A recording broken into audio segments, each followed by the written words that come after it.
Forgive और forget. इतनी अच्छी दवाई है, सदा लाइट रह करके माइट बाप की खींचने की दवाई है। फॉरगिव, अपन को फॉरगिव करो या दूसरों को करो, ऐसा फॉरगिव करो जो भूल जाए, इसने किया या मैंने किया, चलो जो हुआ अब तो बाप के बने हैं, खबरदार हो गई मेरे से कोई ऐसी भूल ना होवे तो किसी आत्मा को दुख मिले। तो दुख न लेना न देना ये हमारा धंधा नहीं है, ये बाबा ने सिखाया है।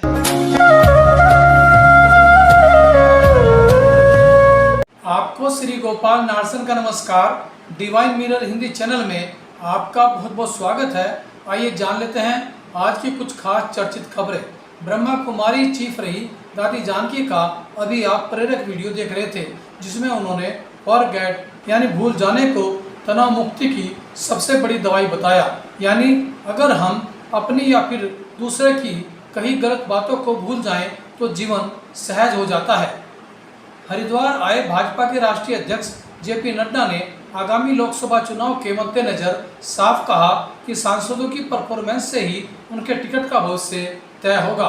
उन्होंने उत्तराखंड के 5 सांसदों में से कई के टिकट कटने के संकेत भी इशारों में दिए, जिससे उन सांसदों की धड़कनें बढ़ गई हैं जो 5 साल तक जनता के बीच नहीं रहे, यानी जनता से उन्होंने दूरी बनाए रखी। उत्तराखंड में लगातार हुई बारिश के कारण जहां फसलें बर्बाद हो गई, वहीं सड़कें बंद होने से लोग अपने मरीजों तक को अस्पताल नहीं पहुंचा पा रहे हैं। मुंशियारी में सड़क बंद होने से पेट्रोल डीजल तक खत्म हो गया है। वहीं घरों में जगह जगह दरार आ जाने से मकानों के गिरने का भी खतरा मंडराने लगा है, जिस कारण लोग दहशत में हैं। हरिद्वार व रुड़की में नजूल भूमि पर अवैध कब्जों को वैध कराने के लिए 31 दिसंबर तक का समय दिया गया है। हरिद्वार नगर निगम क्षेत्र में 198.92 हेक्टेयर भूमि पर आवासीय अवैध कब्जे हैं, तो रुड़की में 66.55 हेक्टेयर भूमि पर व मंगलोर में 12.04 हेक्टेयर भूमि पर नजूल भूमि है, जिन पर आवासीय अवैध कब्जे लोगों द्वारा लंबे समय से किए हुए हैं, जिन्हें जिले में नजूल भूमि पर 2400 से अधिक अवैध मकान बने हुए हैं। अवैध कब्जाधारियों को उक्त भूमि फ्री होल्ड कराने के लिए 100 मूल्यांकन राशि का 25% आवेदन के साथ व 75% राशि बाद में जमा करानी होगी, तभी उक्त भूमि फ्री होल्ड हो सकेगी, यानी अवैध कब्जों को वैध किया जाएगा। हिमाचल व उत्तराखंड में भारी बारिश के बाद व्यापक स्तर पर हुए भूस्खलन का कारण अत्यंत सूक्ष्म भूकंप को माना जा रहा है। विशेषज्ञों ने उक्त बाबत भविष्य के लिए भी चेतावनी जारी की है। भूकंप प्रभावित क्षेत्रों में हिमाचल का शिमला, कुल्लू, कांगड़ा, किन्नौर है, तो उत्तराखंड का उत्तरकाशी, चमोली, रुद्रप्रयाग संवेदनशील क्षेत्र में आते हैं। उत्तराखंड के मेडिकल कॉलेजों में अब MBBS की पढ़ाई अंग्रेजी व हिंदी दोनों भाषाओं में की जा सकेगी। HNB मेडिकल विश्वविद्यालय के कुलपति प्रोफेसर हेमचंद पांडे ने MBBS के हिंदी पाठ्यक्रम को स्वैच्छिक बताया। कांग्रेस नेता राहुल गांधी ने MSME संरक्षण के लिए औद्योगिक केंद्र व एकल GST दर को अनिवार्य बताया है। उन्होंने एक चॉकलेट फैक्ट्री का दौरा कर खुद के हाथों से भी एक चॉकलेट बनाकर शेयर की। ब्रह्मा कुमारीज के रुड़की सेवा केंद्र पर रक्षाबंधन के उपलक्ष्य में आयोजित एक कार्यक्रम में हरिद्वार से आई राजयोगिनी BK मीना ने सभी भाई बहनों को राखी बांधी और उनसे कोई एक बुराई छोड़ने का संकल्प कराया। उन्होंने रक्षाबंधन को पवित्रता का त्योहार बताया और उसके आध्यात्मिक रहस्य की भी जानकारी दी तथा परमात्मा और आत्मा के मिलन का भी उन्होंने रहस्य समझाया और बताया कि रक्षाबंधन एक पवित्र त्योहार है और यदि इस पर हम पवित्र रहने का संकल्प कर लें तो हमारा जीवन सुगम हो जाएगा। इस अवसर पर BK गीता व BK रजनी समेत अन्य कई भाई बहनों ने भाग लिया और इस अवसर पर बच्चों ने रंगारंग कार्यक्रम भी प्रस्तुत किए। इसी पर देखिए आज की हमारी यह खास रिपोर्ट।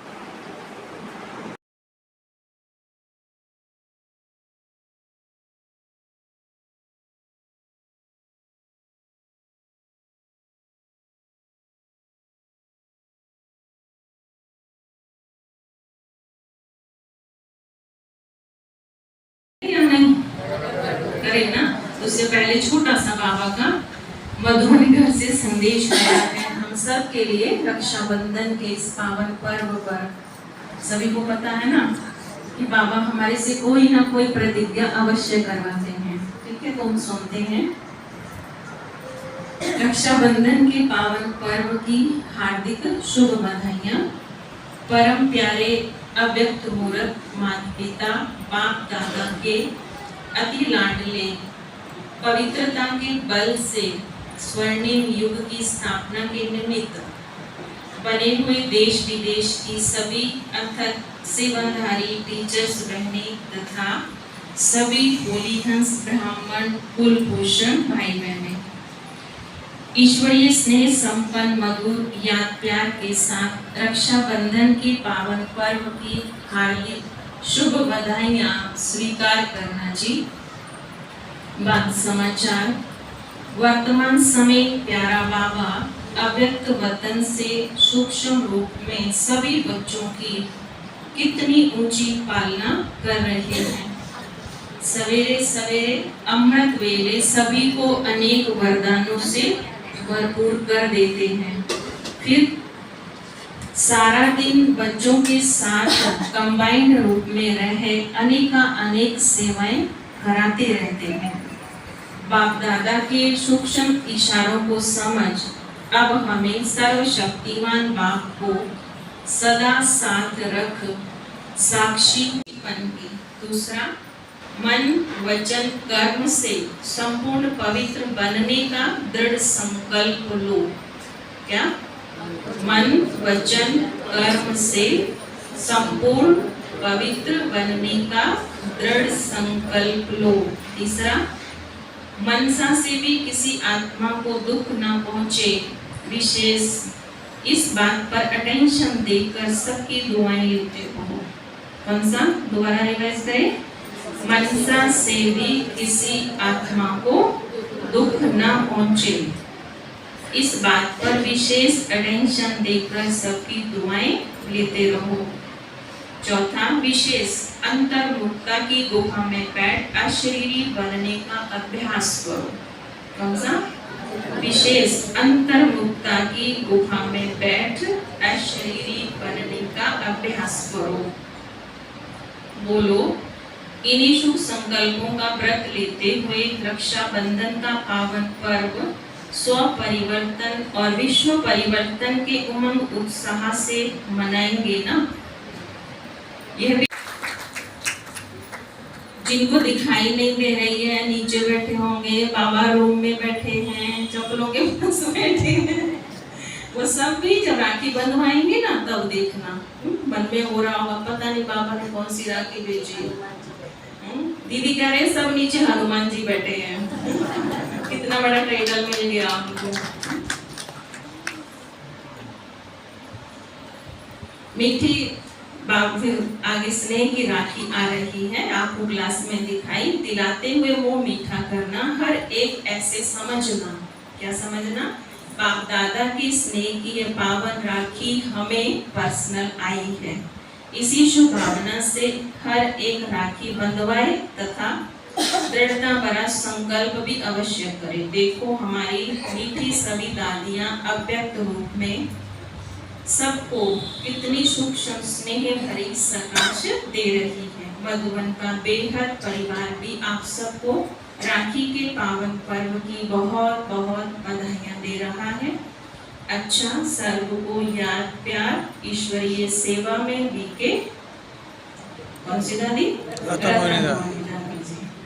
कितना प्यार है हमारे को, हमारे से बाबा को भी, दादियों को भी, कि सब के लिए क्या आता है, ये पत्र पुष्प आता है, राखी बांधी भेजी जाती है।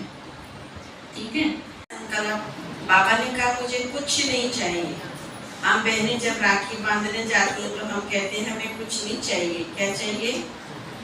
किसी व्यसन, किसी बुराई, किसी कमी का त्याग। और बाबा हमसे क्या चाह रहे हैं आज? बाबा को ये नहीं चाहिए। बाबा ने कहा पवित्रता धारण कर लो तो सारी बुराइयां, सारे विकार, सारे व्यसन समाप्त हो जाएंगे। पवित्रता में सब कुछ समाया हुआ है। आज हम सभी इस बात के लिए मैं बड़े बहन जी विमला बहन जी को याद करती हूँ। आप सब पुरानों को याद रखूंगा कि जब बहन जी राखी बांधते थे तो राखी बांधने से पहले ही कुछ समय पहले बहन जी सबको रिमाइंड कराने लग जाते थे और बहन जी कहा करते थे कि राखी में उसी को बांधूंगी जो पवित्रता की प्रतिज्ञा करेगा, जो नहीं करेगा उसको मैं राखी नहीं बांधूंगी। बहन जी की इतना पावरफुल संकल्प होता था और सचमुच में इस संकल्प के पीछे हर कोई राखी बंधवाने के लिए तैयार हो जाता था। तो अभी आप सब विमला बहन जी को सन्मुख देखते हुए, सामने देखते हुए यही सोचना कि वही स्वयं राखी बंधवाने के लिए आए हुए हमारे बीच में और हम उनके सामने बाबा को साक्षी रख कर के प्रतिज्ञा करते हुए उस राखी को बंधवा रहे हैं।